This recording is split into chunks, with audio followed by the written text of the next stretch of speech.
끝까지 보면 도움이 되는 마준마 TV입니다. 우리가 살면서 가장 자주 이용하는 은행 거래 서비스 중에 하나가 상대방 계좌로 돈을 송금하는 계좌이체 거래이지 않을까 싶습니다. 다른 사람 계좌로 돈을 보내기만 하는 것이 아니라 우리도 필요에 따라 다른 사람으로부터 계좌로 돈을 송금받게 됩니다. 가장 대표적으로는 급여이체가 해당될 수 있겠죠. 매달 급여를 본인 명의 계좌로 지급받게 되고 반대로 급여를 지급하는 분들은 상대방 계좌로 매달 급여를 이체하게 됩니다. 그 밖에도 가족이나 친구, 지인 등에게 돈을 송금할 때도 은행 간의 계좌이체 거래 서비스를 이용합니다. 계좌이체할 때마다 보내는 금액도 매번 다르죠. 어떨 때는 소액의 돈을 보내기도 하고 가끔씩은 큰 금액의 돈을 송금하기도 합니다. 오늘은 평소에 5만 원 이상 돈을 통장 계좌로 이체할 때 반드시 알고 있어야 하는 내용에 대해서 안내드리려 합니다. 1월부터 5만 원 이상 계좌 이체할 때 꼭 이렇게 하세요. 관련 내용이 궁금하신 분들은 오늘 영상을 통해서 확인해 보시길 바랍니다. 그럼 오늘도 끝까지 봐주세요. 요즘 계좌 이체할 때 직접 은행에 방문해서 하기보다는 휴대폰 앱을 통한 송금 서비스를 이용하는 분들 많이 계실 것 같습니다. 언제 어디서든 장소와 시간에 상관없이 내가 원할 때 송금할 수 있다는 편리함이 있습니다. 계좌로 돈이 입금되면 입금받은 사람에게 문자 알림 서비스 등이 제공되기 때문에 빠르고 쉽게 입금 확인도 가능합니다. 그런데 금융거래 서비스가 편리해질수록 이용자가 조심해야 할 것들이 함께 늘어나는 것 같습니다. 요즘은 사람들 간 계좌를 통해서 필요한 거래를 하는 경우도 늘어나고 불특정 다수에게 내 계좌번호가 알려지는 일들도 어렵지 않게 발생합니다. 계좌번호 공개도 조심해야 하는 이유에 대해서 지난 영상들을 통해서 간략하게 안내드린 적이 있었는데요. 불특정 다수에게 소액의 돈을 입금시킨 후 계좌 지급 정지를 발생시키는 금융범죄가 발생하고 있기 때문입니다. 통장에 전혀 모르는 사람으로부터 돈이 입금되었을 때는 절대로 그 돈을 사용해선 안 되고 어떤 이유로 입금이 되었는지 꼭 체크해야 합니다. 한 번씩은 입금받은 돈이 있지만 깜빡하고 기억을 못하는 경우가 있을 수 있죠. 그런 경우들을 제외하고는 모르는 사람으로부터 돈이 입금되었을 때는 그냥 지나치지 마시고 은행 등의 해당 사실을 알리는 것이 필요합니다.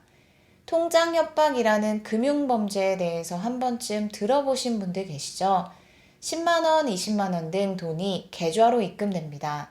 그리고 얼마 지나지 않아 자신의 계좌가 지급 정지됐다는 통보를 받게 됩니다. 이유는 돈을 보낸 사람이 자신의 계좌가 보이스피싱 피해로 원치 않는 돈이 출금되었다고 금융기관에 신고했기 때문입니다. 즉 여기에는 두 명의 피해자가 존재하는 것입니다.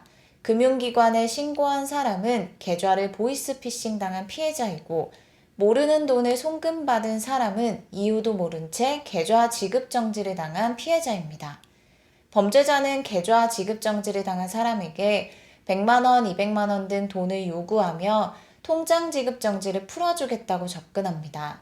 실제로 돈을 보낸다 해도 범죄자가 지급 정지를 해제해 줄 수 없지만 이러한 내용에 대해서 모르는 일부 피해자들은 돈을 송금하며 더 큰 피해를 입기도 합니다. 당장 계좌 지급 정지가 되면 생활 속에 불편해지는 것들이 너무 많습니다. 필요한 돈을 사용할 수 없게 돈이 묶이게 되고 당장 나가야 하는 공과금, 대출금 등을 처리할 수 없는 어려운 상황에 처하게 됩니다. 통장에 모르는 돈이 입금되는 또 다른 경우가 있습니다. 우리 일상에서 누구에게나 일어날 수 있는 일인데요. 만약 범죄가 아니라면 어떤 경우에 모르는 사람으로부터 돈이 입금될까요? 여러분 혹시 이런 경험 있으신지 모르겠습니다. 비교적 소액의 돈을 입금할 때는 크게 신경 쓰지 않지만 몇백만 원, 몇천만 원 등 큰 금액을 다른 사람 계좌로 송금해야 할 때는 평소보다 더 자주 확인하고 조심하게 되는 것이 있습니다. 예금주명이 맞는지, 계좌번호를 적을 때 틀린 것은 없는지, 금액에 공 하나를 혹시 더하거나 빼진 않았는지, 입금받을 은행명은 일치하는지 등 몇 번씩 확인하게 됩니다. 이유는 돈을 잘못 보내지 않기 위해서이죠. 우리 통장에 모르는 사람으로부터 돈이 잘못 입금될 때가 있습니다. 그리고 반대로 우리도 모르는 사람에게 돈을 잘못 보낼 때도 있습니다. 모두 차고 송금 때문인데요. 차고 송금은 우리가 금융거래를 할 때 꼭 조심해야 할 것 중에 하나입니다. 무려 1,000만 원이라는 돈을 숫자 하나를 잘못 입력해서 엉뚱한 사람에게 입금하게 되는 경우도 있고, 운전 중에, 잠결에 혹은 음주 후에 돈을 송금하다 보니 20만 원을 보낼 것을 200만 원으로 잘못 보내게 되기도 합니다. 이렇게 차고 송금이 발생한 후 돈을 다시 돌려받기까지 못 받을까봐 속이 타고 힘든 시간을 보내게 되는 경우가 있습니다.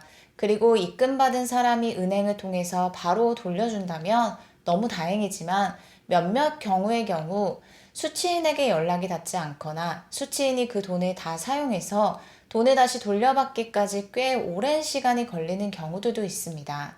차고 송금을 하지 않는 것이 가장 좋지만, 혹시라도 이런 상황이 발생한다면 예금보험공사의 차고 송금 반환 지원 제도가 있다는 것을 꼭 기억하시면 좋겠습니다. 5만 원 이상의 차고 송금액이 발생했을 경우 신청할 수 있는 제도입니다. 기존에는 지원 대상이 2021년 7월 6일 이후에 발생한 5만 원 이상, 1,000만 원 이하 차고 송금이었지만, 2023년부터 지원 대상을 확대하여 2023년 1월 이후 발생한 1,000만 원 초과 5천만 원 이하 차고 송금도 지원 대상에 해당됩니다. 차고 송금이 발생하고 1년 이내에만 신청이 가능하고, 은행 등을 통해서 잘못 보낸 돈에 대한 반환 신청을 했지만 반환이 안 된 경우에만 신청 가능합니다. 신청은 온라인 홈페이지를 통해서 하거나 예금보험공사로 방문해서 신청하는 것도 가능합니다. 신청 후 반환 지원 대상으로 결정되면 예금보험공사에서 금융회사, 통신사, 행정안전부 등을 통해서 차고 송금 수취인 연락처, 주소 등을 확인하여 수취인에게 자진 반환을 권유하는 통지문을 발송합니다. 그리고 만약 수취인이 자진 반환에 응하지 않을 경우에는 법원의 지급 명령을 통해서 회수를 진행하고, 자진 반환에 소요된 비용을 차감한 후 나머지 금액을 차고 송금인에게 반환해 드립니다. 가장 중요한 것은 차고 송금이 발생하지 않도록 계좌이체를 할 때 중요한 정보들을 잘 확인하는 과정이 필요합니다. 그리고 만에 하나 차고 송금액이 발생했을 때는 은행에 해당 사실을 알리고 반환 요청을 합니다. 그리고 그럼에도 불구하고 반환받지 못했다면 예금보험공사에서 시행하고 있는 차고 송금 반환 지원 제도를 신청하는 것도 방법이 될 수 있다는 것 꼭 기억하시기 바랍니다. 오늘 영상도 끝까지 봐주셔서 정말 감사합니다. 구독과 좋아요, 알림 설정 꼭 부탁드립니다. 감사합니다.